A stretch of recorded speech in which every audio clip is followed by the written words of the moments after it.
왕을 우리에게 소개하고 있습니다. 이 사건은, 이 말씀은 단순히 고대 전쟁을 소개하기 위한 것이 아닙니다. 앞서 소돔 땅을 선택한 롯과, 그리고 하나님을 의지한 아브라함의 그 결말을 우리에게 보여주고자 하는 것입니다.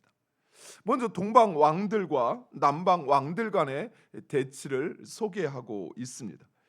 이들은 주로 함의 자손들로서 그들은 오직 욕망이 이끄는 대로 각 족속의 이익과 힘의 논리에 의하여 연합하기도 하고 분리하기도 합니다. 이처럼 인간 중심의 문명은 진정한 의리도 신뢰도 없습니다. 하지만 하나님의 언약 안에 있는 사람은 다릅니다. 그 사실을 바로 아브라함이 보여주고 있다는 사실입니다. 자신을 떠난 조카, 그 조카가 위기에 처했다는 소식을 들었을 때 오늘 본문의 아브라함은 어떤 고민도 망설임도 없이 조카를 구출하러 떠나게 됩니다. 우리는 이것을 당연한 것으로 생각할 수 있습니다. 그러나 당시 롯을 붙잡아간 동방의 왕들, 그들은 아브라함이 싸워 이길 만한 사람들이 아니었습니다. 하지만 롯이 그들에게 붙잡혔다는 소식을 듣자 아브라함은 망설임, 1초의 망설임도 없이 조카를 구출하러 떠났던 것입니다. 이처럼 하나님을 의지하는 사람, 그 사람은 진정 의리와 신뢰의 사람이라는 사실이에요. 롯이 선택한 소돔 땅은 겉으로는 화려하고 풍요로워 보였습니다. 하지만 실상은 동방 왕들에게 지배를 받으며 조공을 바치는 식민지에 불과했던 것입니다. 이처럼 우리 눈에 보이는 것이 전부라고 생각한다면 그것은 착각이요 오산입니다. 우리가 알지 못하는 것, 우리가 보지 못하는 것, 우리가 깨닫지 못하는 것이 우리가 알고 있는 그것보다 훨씬 더 많고 훨씬 더 중요하다는 사실입니다.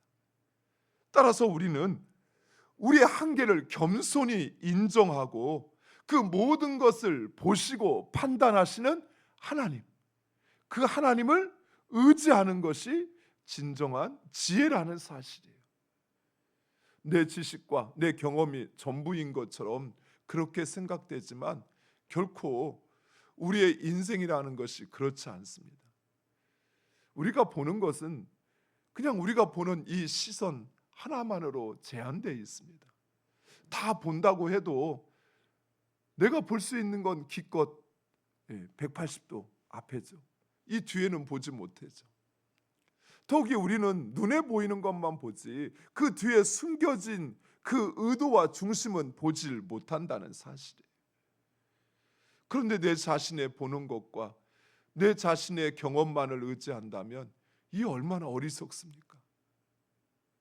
또 다른 사람들의 말을 의지하는 것 역시 마찬가지입니다.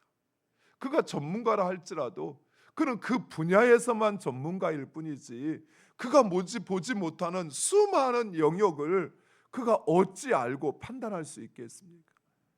하지만 우리 하나님은 모든 것을 보시고 판단하시고 행하시는 분이십니다. 그렇다면 그 하나님의 말씀, 하나님의 판단을 의지하는 것이 그것이 지혜인 것이죠. 동방 왕과 남방 왕들의 전쟁에서 남방 왕들은 패배하고 모두 다 도망쳐 버렸습니다. 그리고 동방 왕들은 소돔과 고모라의 모든 재물과 양식을 약탈하였고 롯과 그의 재물도 탈취해 갔다라고 이야기합니다. 본문에서 특별히 동방 왕들이 이 남방 땅을 탈취해 갔다면 무엇보다도 사람들을 죽이고 탈취해 갔을 건데 본문에서는 사람에 대한 이야기는 하지 않고 재물과 양식을 탈취해 갔다라고 강조하고 있습니다. 왜냐하면 롯이 바로 그것을 보고 소돔 땅을 향하였기 때문입니다. 하지만 결국은 그 모든 것을 잃어버릴 뿐만 아니라 자신의 생명까지도 위태롭게 되었다는 사실을 강조하고 있는 것이 그가 보았던 그 모든 것, 그가 얻고자 찾아갔던 그 땅, 그러나 그 땅에서 그 모든 것을 되려 잃어버리고 자신의 생명조차 책임질 수 없는 상황에 놓였다는 사실이에요. 롯이 붙잡혀 갔다는 소식을 아모리 족속 마므레에 거주하는 아브라함에게 들려지게 됩니다. 그런데 오늘 본문을 자세히 보시면 아브라함을 소개하면서 히브리 사람이요 마므레와 그 형제들과 동맹하였다라는 사실을 강조하고 있습니다. 히브리라는 말은 강 건너온 사람, 건너편에서 온 사람이라는 의미를 가지고 있습니다. 그렇습니다. 아브라함은 우상 숭배가 가득한 갈대아 우르에서 하나님의 부름을 받아 하나님이 지시할 가나안 땅으로 건너온 사람입니다. 즉 아브라함의 구별됨을 강조하고 있는 것입니다. 그리고 아브라함은 마므리의 형제들과 동맹을 맺고 있었다라고 이야기합니다. 아브라함은 앞서 롯의 목자들과의 다툼을 피하였던 것처럼 가나안 사람들과도 화평을 하고 있었습니다. 사랑하는 성도 여러분, 우리는 세상과 구별된 삶을 살아야 합니다. 왜냐하면 우리는 아브라함과 같이 세상에서 하나님의 나라로 건너온 사람들이기 때문입니다. 그러나 우리가 세상과 구별된 삶을 산다는 것은 세상을 정죄하거나 비난하는 것이 아니라 그 세상 가운데 하나님의 사랑을, 하나님의 빛을 드러내는 자들이라는 사실이에요. 구별되었다라고 하는 것, 내가 저 사람과 다르다라고 하는 것은 저 사람을 무시해도 되고 비난해도 된다라는 것이 아니에요. 근데 우리는 그렇게 생각을 해요. 난 저 사람과 같지 않아. 마치 그리스도인이 우월한 존재인 것처럼 우월 의식에 빠져서 그래서 다른 사람을 비난하고 정죄하는 것, 그것은 결코 하나님이 원하시는 구별됨이 아니라는 사실이에요. 세상과 구별되어야 하지만 그러나 우리는 세상 사람들을 비난하고 정죄하는 사람이 아니라 오히려 그들에게 하나님의 사랑을 보여주고 하나님의 빛을 비추어야 할 자들이라는 사실이에요. 아브라함 롯의 소식을 듣자마자 그 집에서 양성하는 정예군과 그리고 함께 동맹을 맺은 사람들과 적군을 뒤쫓아가서 롯과 빼앗긴 재물을 되찾아옵니다. 근데 여러분, 너무 간단하지 않습니까? 아브라함의 정예군이 아무리 강한다고 한들, 또 아브라함이 동맹을 맺은 사람들이 아무리 그들이 숫자가 많다고 한들 그들은 그저 한 부족도 아닌 그저 한 지역에 사는 마을 사람들입니다. 그런데 지금 동방 왕들은 어떻습니까? 그들은 체계적인 훈련을 받고 강력한 전력을 갖춘 국가외 한 부족의 연합군들입니다. 그들을 물리친다는 것은 쉽게 이해가 되지 않습니다.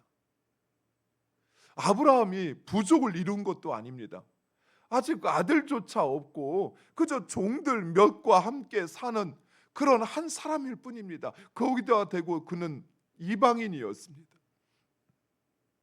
근데 어떻게 한 부족, 한 국가, 그것도 연합된 국가의 정예군들과 싸워 이길 수 있었을까요? 그 해답이 바로 승리하고 돌아오는 아브라함을 맞이하는 살렘 왕 멜기세덱의 말에서 찾을 수 있습니다. 오늘 본문 19절과 20절 말씀.